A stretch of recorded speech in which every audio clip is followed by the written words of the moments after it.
আপনি মনে রাখেন, ঢাকার রাস্তায় এসে যদি আমার হাতিবাড়ি গুলি করা যেতে পারে, তারা সংসদে ঢুকে নাহিদবাড়ি গুলি করা যেতে পারে। ভারতের এই হ্যাডামই নাই, এই সাহস নাই যে তারা আইসা আমাদের সাথে সামরিকভাবে লড়াই। কারো পরিচয় নিয়ে হাসিনা মারে নাই, হাসিনা মানুষদেরকে মাইরে গেছে গণহারে। সে কিন্তু জিজ্ঞেস করে নাই কি তুমি কোন দল করো, তোমার ধর্ম কি, তোমার নাম কি, এটা জিজ্ঞেস করে মারে নাই। হাসিনা মেরে গেছে। হাসিনা মেরে গেছে বলেই আমরা বাংলাদেশ জনগণ বুঝছি যে হাসিনা হয়েছে বাংলাদেশের জনগণের শত্রু, সে মানুষের শত্রু, সে মানবতার শত্রু। এর জন্য আমরা বিচার চাইছি। একটা জাতি যেমন আল্লাহ তাআলা তাদের জন্য তেমন শাসককে নিযুক্ত করে।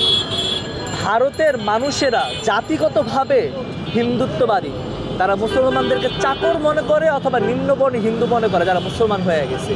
এর জন্য ভারতে বিজেপি এবং শুভেন্দু অধিকারীর মতো হিন্দুত্ববাদীরা বিজিত হয়। তারা এই জন্য বিজিত হয় কারণ তাদের জনগণ তাদের তেমন নেতা চায়। এবং এইটাতে আমাদের ক্ষতি না, আমাদের লাভ আছে। কেন? কারণ বাংলাদেশের মানুষদেরকে বুঝতে হবে, বাংলাদেশের মানুষকে শিখতে হবে যে ভারত শুধু বিজেপি না, ভারত জনগণ হিসেবেও, দেশ হিসেবে আমাদের শত্রু। তারা আমাদের ভালো চায় না, তারা মনে করে যে আমরা হচ্ছে তাদের চাকর বাকর। এইটা যেদিন বাংলাদেশের জনগণ বুঝবে, সেদিন থেকে বাংলাদেশের জনগণ কী করবে, স্বাধীনতার পথে হাঁটবে, তারা নিজেদের মূল্য দিতে শিখবে। ভারতের এই হ্যাডামই নাই, এই সাহস নাই যে তারা আইসা আমাদের সাথে সামরিকভাবে লড়াই করবে। যদি করতো তাহলে 5ই আগস্ট পরে তারা আক্রমণ করে ফেলতো। তারা করে নেই, তারা রাজনীতি দিয়ে করে।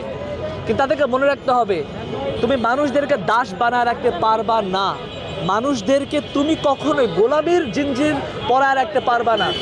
মানুষ একদিন না একদিন ইনশাআল্লাহ সে তার অধিকার, সে তার বিচার সে চাইবে এবং সে সেটা পেয়ে ছাড়বে। মানুষ কিন্তু গরু ছাগল না, সে তো জীবিত থাকবে না, সে বাঁচার মতো বাঁচতে চায়। এটা হচ্ছে মানুষের স্বভাব। ইনশাআল্লাহ হাতিভাই তো এটা বলে গেছে যে জিতটাই জীবন না, লড়াইটাই জীবন। আমরা যারা বেঁচে আছি আমরা শুধু লড়াই করতেছি, আর আমরা জানি যে আমাদের মৃত্যু আছে।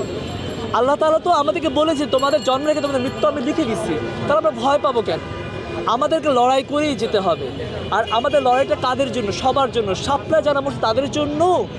ওই যে ওই ব্যারিকেডে ফেলানিকে ঝুলায় মারছে না, ওই বোনটার জন্য আমাদের লড়াই।